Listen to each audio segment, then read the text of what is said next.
one of the things we talk about when we're talking about healthcare privacy is how do I get access to my loved one's healthcare information?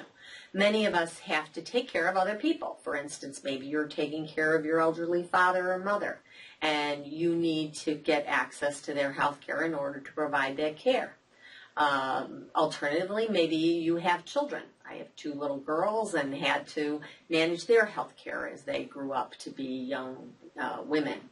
So how do you deal with that when everyone's health care is private? Well, first you should know that in order for you to get information for anybody who's over the age of 18, obviously an adult, they have to give what's known as consent. They have to consent to allowing you to know about their health care. Now, there's some exceptions to that. For instance, I regularly took my father to his doctor's appointments, and if I went into the room with my dad and the doctor came and saw him, the doctor could assume by my presence that my dad was consenting to give that information to me. Now, that wouldn't necessarily be true of my other siblings, my brothers, if they weren't there. My dad would have to identify, these are my children and this one can have that information or that one can, but they need to get that consent.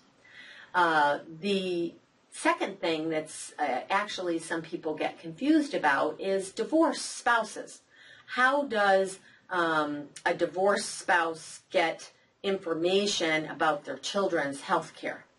So you might think as a divorced parent, if you don't get any spousal support from your ex-spouse, you don't get any health care support with regard to insurance or anything for those children, does the ex-spouse have access to the children's information? And the answer sometimes for some people is surprisingly yes. Unless your ex-spouse has had their parental rights terminated, which is a very rare circumstance, they will always be able to go to the doctor and get the healthcare information of children that are theirs.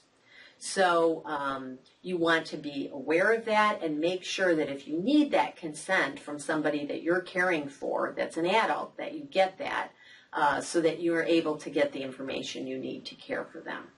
So this is Lori Ann Rickard, helping you to spin your healthcare your way.